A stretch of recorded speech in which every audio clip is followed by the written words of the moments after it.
Paddy, I feel like you're always a feature on the UK card. So does this one even feel any different because we're a bit closer to home, or is this just hey another UFC London just in a different place? No, yeah, you're right. We're in the north now. Know what I mean? We're not down south. It's not a 4 hour drive away. It's a 40-minute drive from my house.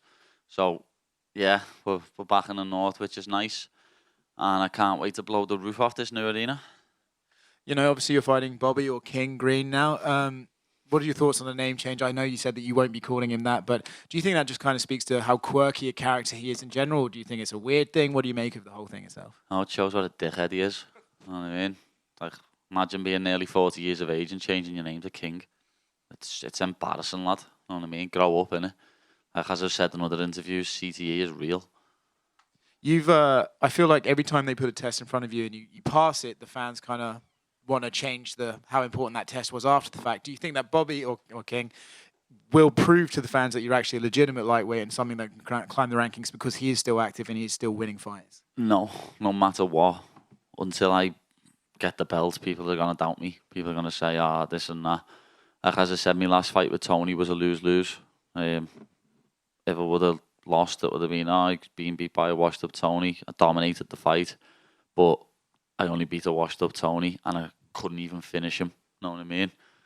Which, it's mad. It's like, as I say, I can't win.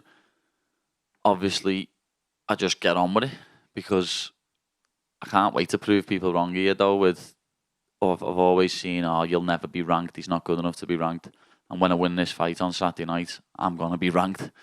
But as I say, even in me comments now, it's like, the UFC are giving him another has-been. Like, I can't win, lad, no matter what.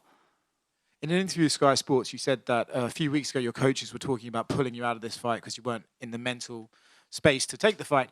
Did you know during that time that you weren't feeling it, or did when they have to tell you, hey, we don't think you're feeling it, that's when you started to realise? No, it was a bit of both. You know what I mean? I knew there was stuff going on externally, stuff going on in my head.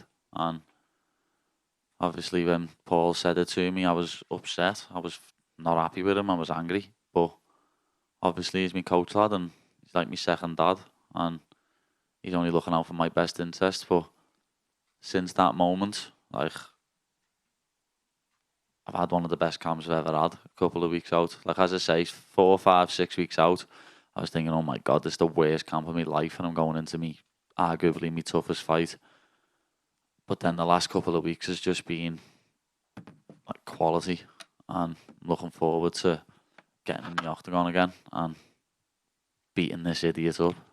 I think everyone appreciates that you are open about this subject, right? But doing it at this point of fight week, now that everyone, including me, is going to ask you about it, you're almost inviting pressure onto yourself by even being this open about it. Is it just something that you feel like you have to do, or is it something that helps you actually talking about it? Yeah, obviously getting it off my chest helps, but like, it was Ricky's anniversary 2 days ago. You know what I mean? So, been thinking about it a lot more. And it's been bad again lately. Another lad in Liverpool killed himself a couple of weeks ago. Young MMA fighter Conor Hitchens killed himself like 3 months ago. And he was younger than me. You know what I mean? So I just feel like it's something that needs talking about. And I'll be honest, lads, I've seen Sky Sports put that interview up, and some of the responses to it are fucking disgusting, lad. Like, people saying I'm just doing it for a PR stunt. Like, why would it invite pressure on myself like that for a PR stunt? You know what I mean? It's mad. Like, people saying I'm only doing it for that reason, when I know several people who've killed themselves, and I've thought about it in the past. So why would I bring that sort of pressure on myself? But again, I do it because I feel like I need to, and I don't want more people to kill themselves, especially men. They just don't talk to people and kill themselves. But like, some of the responses to me saying that are like, well, just kill yourself then. You might as well kill yourself. That's what some of the responses have been, lad. And other people have been like quoting them and putting, no wonder men don't talk when the responses are like this. Like, one of the ones that's proper pissed me off is fucking that video. People saying I'm bullying people in the pub. People saying, he's a pisshead, he's on the ale and he's bullying people in the pub, coked up. It's like, Lad, I was 2 weeks out from a fight, lad. Do you think I had a drink? I had a diet Red Bull and a fucking water. You know what I mean? And all them people that I'm with are my mates. I went to school with them all. I grew up with them all. They're all coming to fight on Saturday. And they all jumped on me 10 minutes earlier when Cole Palmer scored and celebrated on me. So when my bet come in and I got a last minute winner, lad, I celebrated on them. That's just how the world works, lad. Going back to King for now, you said that he thought it could be your toughest opponent. Do you think he is? Well, I think Jared Gordon still my toughest opponent. Jared Gordon is so underrated that it's unbelievable. Even I underestimated him going into that fight, I'm not going to lie. Thought I was going to run through him. And then when I injured my foot in the first round, it was a completely different ball game. It was my toughest fight to date.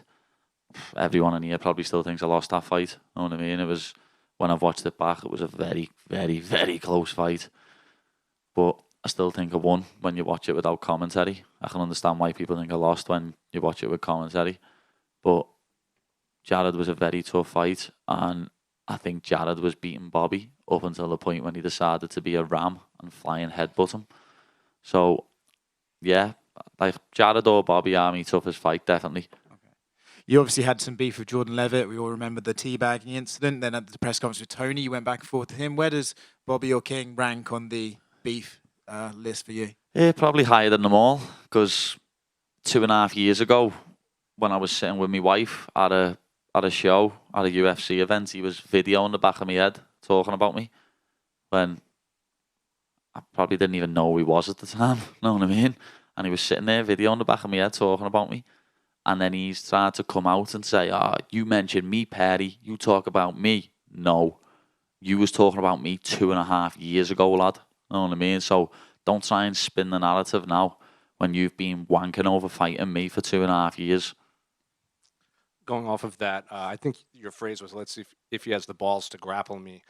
Do you think he actually will try to shoot on you, or do you think he's, No, he knows better. But the funny thing about that, again, was people saying, he's scared to strike with him. That's why he's saying this. He's scared to strike. And no, I'm going to come out and try and take his head off his fucking shoulders. But he done an Insta story saying anyone can knock anyone out with a lucky punch, but you think you can do something what no one in the UFC has done. Let's find out and all that. And I was like, sound, if you want to find out, hit the deck and grapple with me. Let's see what happens. Because I know I'll drown him. You also mentioned you don't think people give you the credit until you get the belt, but you also, revealed your contract situation is almost up with the UFC. So does that mean fans can maybe expect you to in the UFC some more if your goal is still the UFC belt? Why would I leave the UFC? You know what I mean? That got took so much out of context. Like every single thing I do, people spin a narrative on it and change it. You know what I mean? I can't go for a shit without people talking about it, lad, and spinning it, saying, he's shit on someone's face. You know what I mean? Nothing I do cannot be spun out of context, lad. Like, what I said in the interview was, obviously, the UFC, I'm going to get a new contract. But if I got offered millions to box some dickhead YouTuber, then I'd do it. Who wouldn't? We're prize fighters. But yeah, my contract's already getting negotiated. Like, as if the UFC are just going to let me go, lad. They're just fucking messing. Jolie here for Title Sports Network. Ask and you shall receive, Paddy. Those orange shorts are finally here. Yeah, finally here, lad. Know what I mean? I was slightly pissed off a couple of weeks ago when I got the call from my manager saying, Bobby's picked red. I can't have red. I was like, what? What's going on here? Know what I mean? I don't want to wear white or black. I want to wear red. You can fuck off. I even said to him, tell them I'm Dutch so I can wear orange shorts. But it ended up working out all right in the long run, lad. He can wear red all he wants. Over the years, lad, when I fought on Cage Warriors, I lost when I wore red twice. And as I said before, people think I lost the Jared Gordon fight in red. People think the Tony fight was close in red somehow. So I'm glad to be getting orange back. Know what I mean? I think I'm going to get a nice finish in it like I used to do on Cage Warriors. Paddy, when you look at Bobby's fighting style, he's got very crisp boxing, but he likes to drop his hands, and we've seen him receive some bad knockouts due to that. Is that why you're so confident that you'll get a knockout against Bobby Green? Yeah, I think he's underestimating me strike and he's underestimating me power a lot. Like, I'll be honest, I didn't believe in my own power until like the last few months. Like, me boxing coach Chris, me coaches in the gym, Ellis, Paul, Adam, they've like said to me, and even my sparring partners and that have said to me like recently, lad, you don't realise how hard you're hit. And the fact that you got knocked out last year, I think twice, or Dober might have been the year before, but Dober knocked him out. And then that terrible stoppage against Jalen Turner, where he took so many unnecessary strikes. I just think he's chinny, you know what I mean? Like, he come back and he beat Jim Miller, yeah. Jim Miller's a grappler, and Jim Miller rocked him in the first round. So, I know for a fact if I put a hand on his chin, or a shin on his chin, that he's not going to get up, lad. He's going to be stiff as a board. You was discussing those mental health struggles, and in terms of when you're going through a tough time, just talk about how much you value that support network that you have around you, your wife, your teammates, your family, helping you through those times. Yeah, I've said before, lad, and I wouldn't still be here if it wasn't for my wife. Without Laura, lad, I would have took my life a long time ago. But with her, with my family, with my team, my mates, you know what I mean? Like, where did that interview come out yesterday or today? I've had about 6 messages off my mates or my boys who I grew up with, like, lad, you're all right, you're all right. But as I said in that, I feel good again now, you know what I mean? I feel great again. A couple of weeks ago, I was getting in touch with Jane, who works at James's place, which is like mental health for men, where you go and speak. I was getting in contact with her to have a chat with her, you know what I mean? Just try and get through it. And as I say, I did, got through it, and lad, I'm ready for anything now, lad. I know Renato Moicano was someone that you wanted to fight. He's now matched up with Benoit Saint-Denis. What do you make of that fight, and are you looking for the winner of that one? Yeah, like, to be honest, whether Renato wins or loses, I'd still fight him. Like, I think it'd be one of the funniest build-ups to a fight ever. I think he's hilarious. And I think a season of The Ultimate Fighter, me and him as coaches, would be absolutely fantastic. I think everyone would love to see that. He's a proper character, lad. And yeah, I'd love to fight Moicano. I'll be honest, I DM'd Benoit Saint-Denis about 6 months ago, asking did he want to come over to England and get some training in. I'd go over to Paris and get some training with him, because it's not far, you know what I mean? It's only a quick flight, and it'd bring both of our games on a lot. Best of luck on Saturday. So, Just 2 more in the front right here. yeah, you weren't happy when he got put it in on before, was you? Wasn't happy, lad. It just caught me off guard. I don't know if you saw, but on November 1st, they're going to do some rule changes that. Oh, yeah, they should. 12 to 6 elbow should be legal anyway. You know what I mean? I've always said that. It's a stupid rule. Shouldn't be, like, shouldn't get disqualified for a 12 to 6 elbow. You know what I mean? I'm one of them that says John Jones is unbeaten. Yeah. So you think John Jones should appeal and try to? Oh, I think he will appeal, and that loss will be gone. You know what I mean? He definitely will appeal, and that loss will be gone. And also, aren't they changing it so if you just have a hand down, you can get kneed in the head still? You need at least another part of your body to be downed opponent. So like an elbow, a shoulder, a knee. It can't just be your hand. Yeah. I've used that to my advantage before. Like, I'm not going to lie. I've just put a hand down so I can't get kneed, but I completely understand it. I think it should be like that. It really should. I'm with it. I'd be game for knees to a grounded opponent, lad. Know what I mean? Sure. I'd be game for that. Like, not stomps, but I'd be game for soccer kicks as well. Sure. Yeah, I think it'd make it even more interesting, make it spicier. And then just last one, can I get your thoughts on the main and co-main event for UFC 304? Yeah, obviously I'm backing the fellow Englishman, goes without saying. I think Bilal's got so much better since the first fight, but I think Leon was on his way to finishing him in that fight, and I think he gets a finish. And obviously, I think Tom's coming for revenge, even though that last fight only lasted 20 seconds, but Curtis is his toughest test to date, definitely, stylistically. Paddy, over here. Training at Next Gen MMA with the likes of Luke Riley, Shamrock, Adam Cole, and many more. What is it like training with those monsters in the room, and who replicated Bobby Green in this camp for you? Yeah, my sparring partners are brilliant, you know what I mean? I don't really have to go anywhere else to get any spars in because I have such a talented lightweight, featherweight and welterweight on the mat. To be honest, Luke has done his style absolutely fantastic, lad. When I spar with Luke, he switches, he goes southpaw for me, he has his hands down and all that. Like, Luke's a big talent coming through, and you're all going to see him real soon. He's going to introduce himself in a big way, and he's phenomenal, and he's only young. But also, I've got to give a big shout out to Liam Malloy, lad. Liam Malloy, he's only a young pro from our gym, but he's a southpaw, and he's done a lot of rounds with me leading up to this, and a lot of fight run throughs, and I can't thank him enough as well. And your hair is iconic, but against Tony Ferguson, you decided to do braids. What are you doing this time out? Yeah, I'll be getting cornrows again. It sways people's minds when I get it with a little punch and my hair goes like that.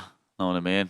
As I say, when I watched the Jared Gordon fight back, he was hitting me with little shots, and the commentator's like, "Oh, he's being rocked." And it's like, no, it hardly fucking hit me. Know what I mean? But because my hair moves like that, people are like, "Oh, he's hurt," when I'm not. So from this day forward, I will be getting cornrows. Paddy, can I? You mentioned the talent there. That's at Next Gen. You've mentioned before that you'd love to fight at Anfield. Is that something you've discussed with anyone at Liverpool or anyone at the UFC? And how likely do you think that would be to happen one day? I mean, Anfield's hosting big concerts this summer. I mean, surely UFC would be made at home there. Yeah, I've spoke to people at Anfield about it, lad. I've spoke to like the COO of the football club, and they're all willing to and happy to get it on. You know what I mean? They want to do it.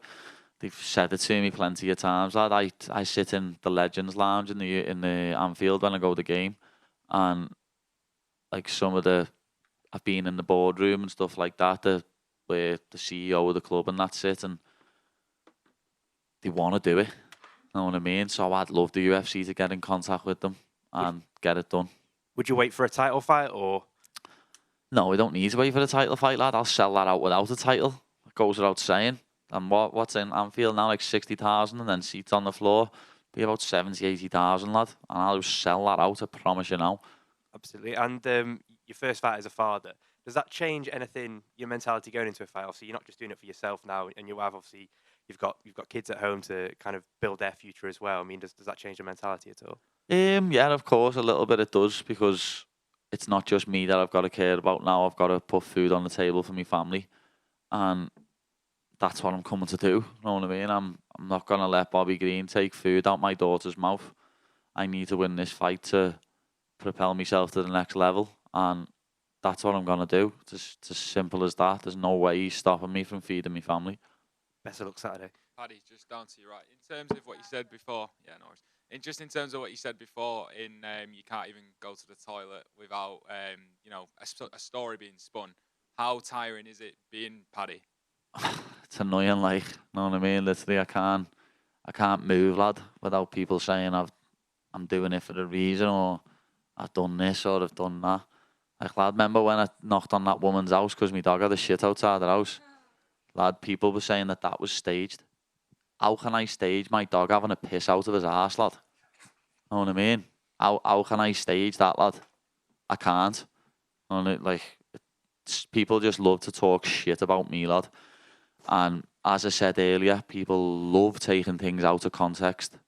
Like that video the other week, you know what I mean? People just took it completely out of context and made loads of lies up about it.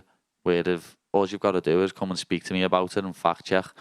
And I spoke to a couple of England fans and explained it to them. And they were all like, "Oh yeah, I understand, mate." You know what I mean? Where people just jump on the bandwagon of hate because it's popular to hate on me and to make stuff up about me. So I'm used to it, lad. It's been happening since I was an amateur at 16, beating people up in a shithole by ours called the Olympia. Anyone else? No? We're good?